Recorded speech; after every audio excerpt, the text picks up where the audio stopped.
Just to get the thing started, if that's okay, could I ask just a question, and please tell me to stop if other people coming on wanting to ask questions. So I was interested in the drug, Ros, that you heard about on the meeting, and being an antipsychotic. Has that got any relation to quetiapine? Because I thought quetiapine also was an antipsychotic drug and used in small doses. It's obviously been pretty helpful for sleep. Would you like to make a comment about that? Yeah, well, I think, antipsychotics are obviously a big group of drugs of varying strengths and effects. And I think the issue coming through from the British ME Association is that this is a very, very powerful antipsychotic drug, as opposed to quetiapine, which, is a fairly low-grade drug that does still help a lot of people with sleep and things like that. So I think it's the sort of severity of its use, or the severity of its effect, I should say, and the fact that so many of the side effects listed are like having a dose of chronic fatigue syndrome. I think, Sarah, you'd agree with me on that, wouldn't you? Read it up too. I think, Warren, it comes in the atypical antipsychotic list alongside olanzapine and quetiapine, but it's actually quite different to that.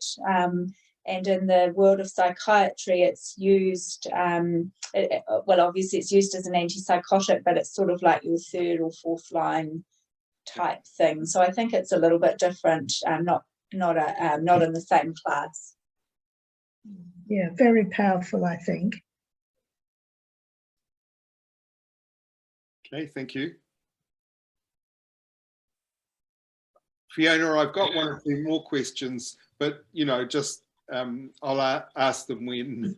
Go for it, Warren, because we haven't got any in the chats at the moment. So. Okay, so could I ask, this is one for Sarah, really. It's interesting, a paper came out a couple of months ago which identified in patients with fibromyalgia an autoantibody against a pain receptor. And so this was being promoted as saying that perhaps the reason that fibromyalgia has the sort of such intense pain is because whereas in ME/CFS, autoantibodies have been detected against some receptors, in fibromyalgia, there seems to be one specifically against the pain receptor.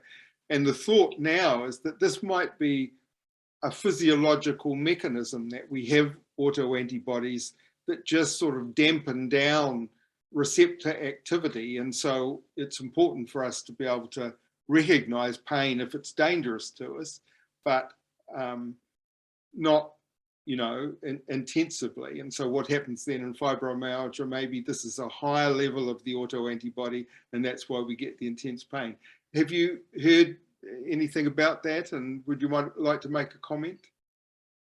I haven't heard anything about that, Warren, and I guess pain is pretty complex, really, as to whether there's really even one specific area in our brain that deals with pain. It seems to be lots of different areas, and even nerve sensors. We don't necessarily just have pain sensors just for pain. They may also be the sort of touch, heat, cold, pressure ones. So yeah, I haven't heard about that, but certainly some people obviously seem to be more sensitized to pain, and we see that every day in a real world situation where sometimes some people have a cut to their finger and it doesn't seem to be painful at all, and other people have a strong pain response. So yeah, I guess it's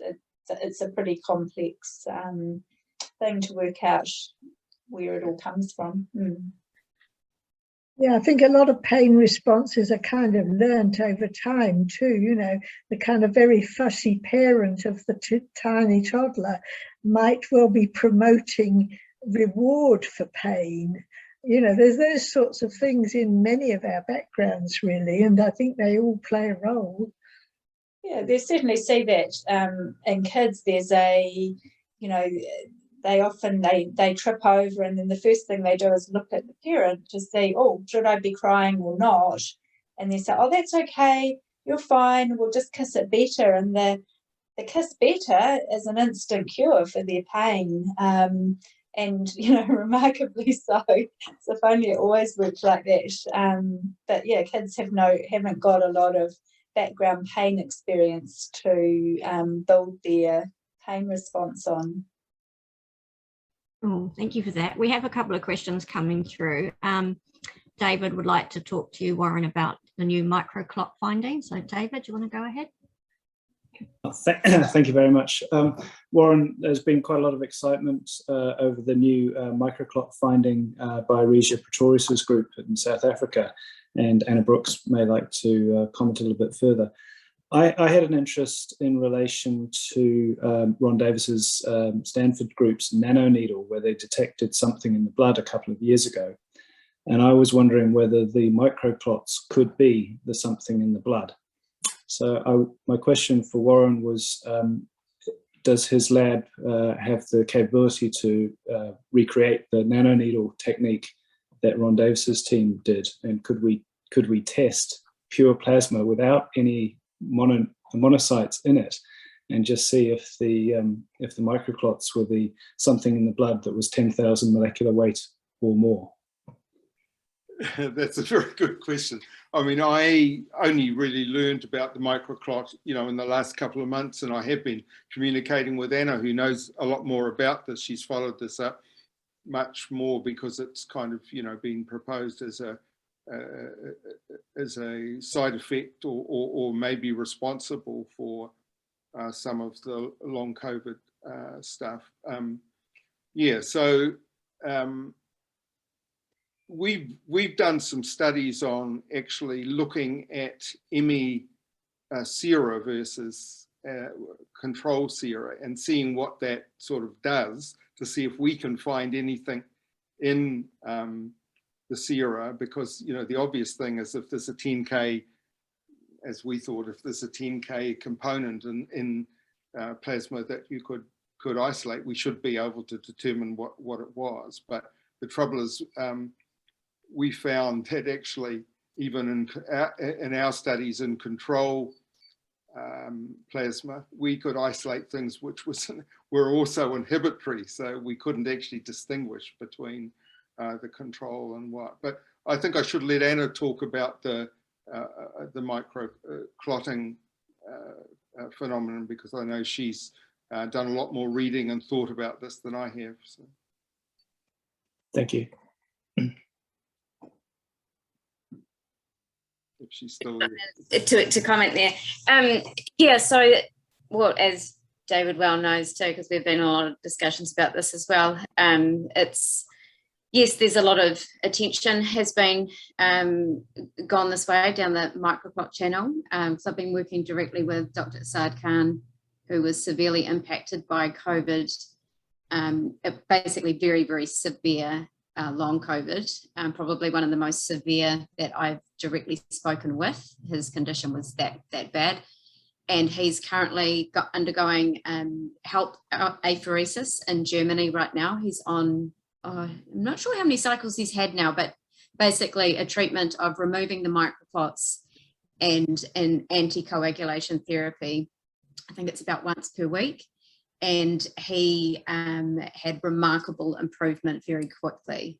So after the first treatment, he noticed a remarkable change, and he's in no way cured or anything like that yet. He's got a long way to go, but his mental capacity, basically he's a new person already, and is very encouraged by this. So we've formed an international team drawing on experts from Regia Pretorius in South Africa, and then there's a team collating from the US, South Africa, and Germany to dig deeper into this and to get do a patient trial, basically, not sort of an official clinical trial, but sort of more a proof of concept that this is worth pursuing. and it's definitely including, or at least, this is going to be on the long COVID patients, but also behind the scenes and within that research group, there's huge interest to include ME/CFS as well, because there's that clear correlation. So it is somewhat intriguing and definitely worth pursuing. And so the samples that we're collecting on our study here will be investigated for these microclots. I will be sent samples from Germany on this trial, which is pretty exciting, to get the diagnostic testing up and running in my lab, and then, as I said, yes, we'll apply that here. So there's lots of hypotheses underway there, but yes, a very exciting place to be watching. But as a lot of people in the ME research space are also alluding to, that there's historical research as well that that points to microclots and all the rest of it. So it's kind of like resurfacing all the research that's largely been, was there and not acted upon, if you like. So it's sort of resurfacing all the experts that did start down this path initially as well. So yeah, it's an intriguing space, and fastly evolving. Yeah. I think that takes me back about 25 years or so, when we were giving everybody with ME aspirin regularly. And, a lot of people did very well on that. So it's kind of the full circle you go, don't you?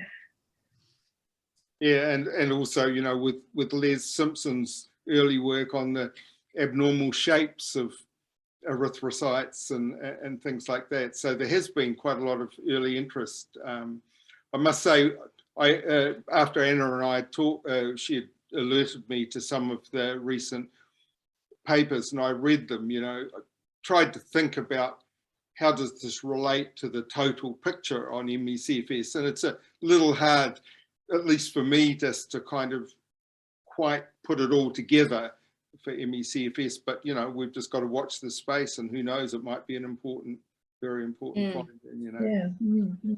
Yeah. I think the key thing here, at the very least, is the early onset phase.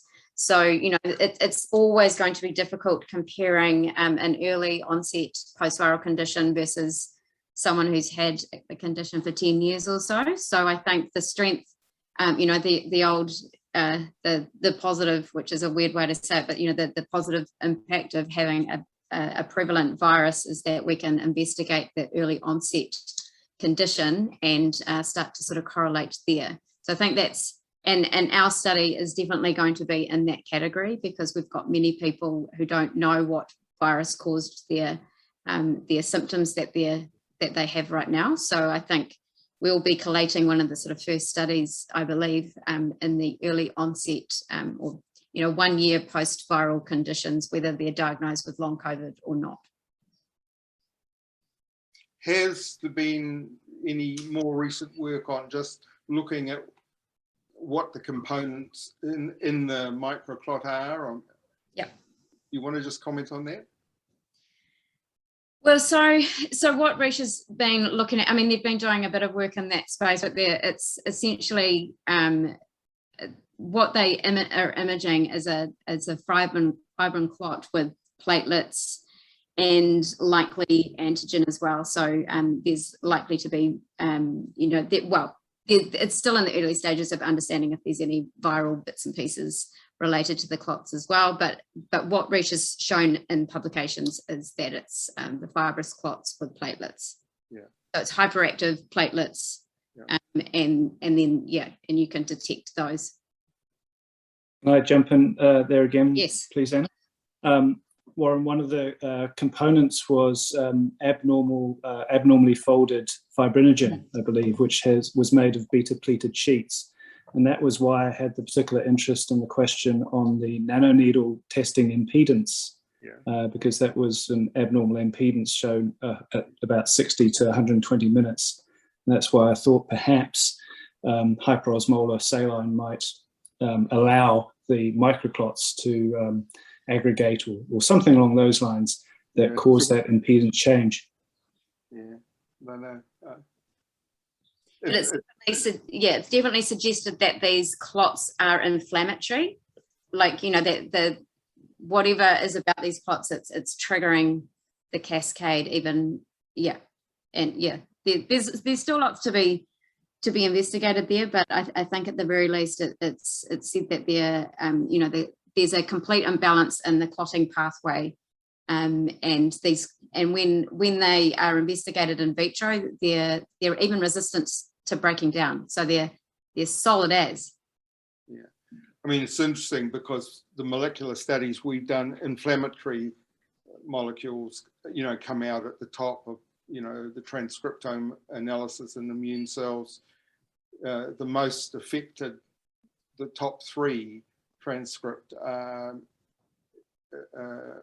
in inflammation. So certainly, you know, you can start joining up a few dots, I think, to some of the other observations. Yeah, so we just need to isolate them and see what they do. Oh, thank you for that. Ros, we've got a question for you from Leanne. You said that antivirals have been found to be helpful for people with ME. Are there any particular antivirals that are more effective? Well, I think, you know, antivirals and ME, it's nothing new in that a lot of people have used them intermittently over the years as possibilities. And I think in particular, you know, I would be looking at anyone who has a recurring herpes infection. That could be shingles or herpes, you know, around your mouth, cold sores, or sometimes mouth ulcers, genital herpes, and so on.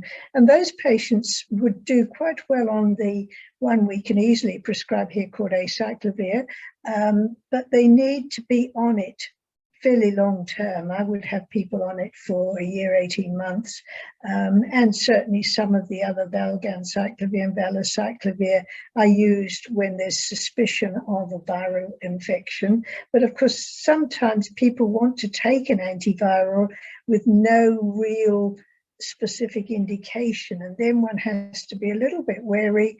We don't want to cause, you know, give them something that might cause side effects or not have any real place in the management of their illness. So I think it's something we kind of have in the back of our minds as a possibility, but not as a standalone regular treatment for every patient with ME. Well, thank you for that. Are there any other questions? Yeah, I've got one for Warren actually, which is great. totally different topic altogether, really, from what we've been talking about. Getting back to basics, I know you were doing research looking, or beginnings of research, looking at using coenzyme Q10 or MitoQ, and I wondered how you're getting, you know, any further comments on that, really. Is this something that patients can easily buy over the counter? Yeah, I mean, we did do some individual patients studies of from our study group people, and we looked at their mitochondrial functions, and we were able to show some increase, some improvement in mitochondrial, the steps of energy production, but the individuals didn't say they felt any better. You know, even though molecularly we could actually, from before taking it, by about 2 months, we could see a difference, and it plateaued. And interesting, one of the people had surgery after 5 months, and her mitochondrial function plummeted again, you know. So I was puzzled as why should that happen? And then I discovered she'd had surgery between the 2 blood samples. So it's sort of promising, and I think that certainly we're looking at anti-oxidative stress at the moment, and looking at biomarkers of oxidative stress, and this is with our big post-exertional malaise study, and trying to do it at an individual patient level, because you know, my feeling now is that ME people are such a complex group of people, and they have their own kind of symptoms as well as the core symptoms. And sometimes when you do groups of them, you just sort of plateau out individual characteristics they might have. So we've actually found, like, one of the ME people who was in the post-exertional malaise trial, and Lynette Hodges came down and did the cardiac physiology first, and when we did the exercise, and that was blood taken before, after 24 hours after the first exercise and a second exercise. And one of the patients has shown clear evidence of increasing oxidative stress in a biomarker that you see in the DNA, whereas the other patients didn't show any increase in that. And they also show individual changes to their energy production. And that relates to what Lynette has found, that each individual patient seems to respond a bit differently to the exercise regimes that she puts on. And so somebody's heart rate will go up to a maximum and then suddenly start falling, and she'll stop the study then, because that's perceived to be quite a dangerous thing to occur. So each individual patient seems to behave a bit differently. So I think antioxidants, you know, have a good basis like MitoQ and coenzyme Q10, and we can see some changes. But unfortunately, the bottom line is the patients don't necessarily say, wow, I feel so much better. No. Well, I've actually found that a lot of patients, like you say, they don't say they feel wow, much better. So they stop it. Yeah. And, you know, you don't know how much of it's sort of in your mind, as it were. But often when patients stop it, they say they notice their energy dropped off. Yeah. So I often say to them, you know, if you're not sure if it's helping you, stop it after you've been on it for about 3 months and just see what happens. Because it is expensive, you know, and a lot of people find it quite hard to. Initially, when I had a salary, I did actually buy some and give it to individuals just to try, you know, and that was, they were quite positive about that, probably because they didn't have to pay for it. And then I did get some from the company too. And yeah, again, it's just so many things to do really, and what to focus on really. But